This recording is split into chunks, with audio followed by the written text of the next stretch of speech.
All right, let's unpack this one. We're going back to 1961. There's this B-52 crash near Goldsboro, North Carolina. Sounds routine, maybe, but no, it turns into this terrifyingly close call. Really exposes some big issues from the Cold War. So our mission here is a deep dive, looking at the sources on that crash. We want to pull out the key facts about, well, about the cargo that fell out of the sky. The sources we have, they paint a pretty stark picture.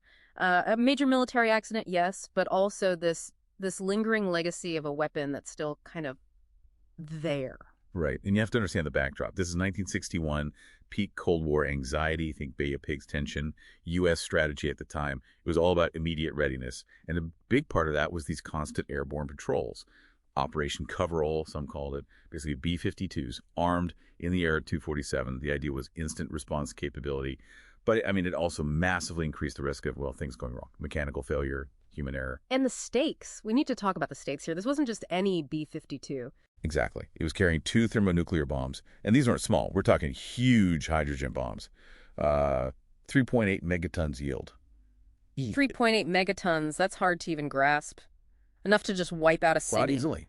Incinerate everything for miles. Make vast areas totally uninhabitable. Unimaginable destructive power, really. So how did this plane carrying that end up crashing? It started during a mid-air refueling. Over South Carolina, actually. Something went wrong. The B-52 suffered pretty severe structural damage, and it started losing fuel, a lot of fuel, very quickly. Leaking fuel, badly damaged. Yeah. Okay. The commander, Major Walter Scott Tulloch, he knew they were in trouble. He turned the plane around, trying desperately to make it back to Seymour Johnson Air Force Base. But it didn't make it. No, the damage was just too much. Uh-huh. As they got near the North Carolina coast, the plane literally started to break apart in midair. Oh, wow. Tulloch had to order the crew to bail out. 8 crew members. 6 of them got out okay. And the plane itself. People on the ground saw a big, bright red flash. Yeah. Then the whole thing just disintegrated, turned into a fireball. Okay, so the crash is tragic, but the bombs, that's where this gets really alarming, right? What happened to them? Right. As the plane broke up, both bombs were ejected. They weighed over 6,500 pounds each, remember. Now, bomb number 1. This is a really interesting part. It actually deployed its parachute, so it floated down relatively stable. Okay, parachute deployed. That sounds safer. Well, yes and no. Here's the terrifying detail from the sources.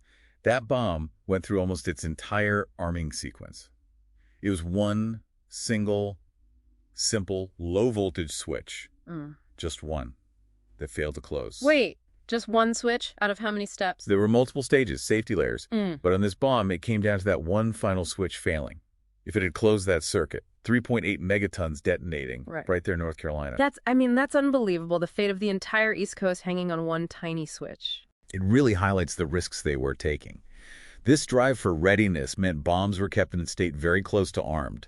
The safety systems were, well, clearly not foolproof. Clearly. Our idea of safe back then seems...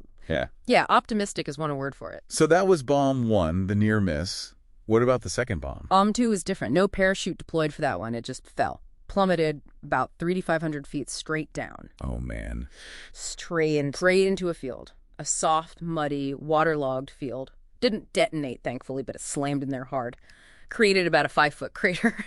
So they recovered it? They tried. Rescue and recovery teams rushed in, but the conditions were terrible. That soft, wet ground, it basically swallowed the bomb components. After weeks of digging, struggling in the mud, they essentially gave up on getting the whole thing out. Gave up. So parts of it are still there. Yes. They did manage to recover the most critical parts, like the plutonium core. But significant portions of the bomb's secondary stage, the thermonuclear part, including uranium and high explosives, they couldn't get it. It's still buried down there, deep in the mud and water table. So wait, there are actual components of a thermonuclear bomb just sitting in a field in North Carolina right now? That's what the sources confirm. Buried deep. Which brings us to the present-day situation. Yeah. What does that mean now? The government must know it's there. Oh, absolutely. They bought what's called an easement on that specific piece of land. An easement? What does that do? It means they own certain rights to the land, even though someone else owns the field itself. And the key restriction in this easement is nobody's allowed to dig there. You can't dig at all. Well, not deep. The rule is nothing more than 5 feet down. Yeah. Precisely because of what's buried underneath. So the risk isn't necessarily detonation anymore, but maybe contamination. Exactly. The primary nuclear material, the fissile core, was recovered.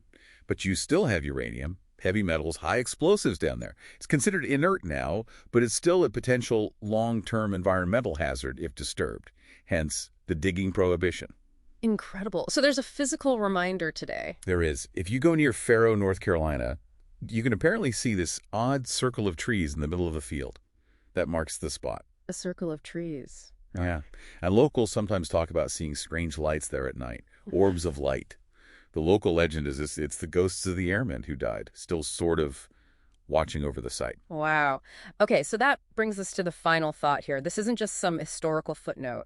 A physical piece of the Cold War, something with, incredible destructive potential, even if inert now, is still right there, just below the surface. Absolutely. Forgotten by most people, but defining the landscape, defining what you can and cannot do on that piece of land. So now you know the secret. The reason you absolutely cannot dig more than 5 feet deep in that particular North Carolina field. A hidden piece of history, still potent in its own way.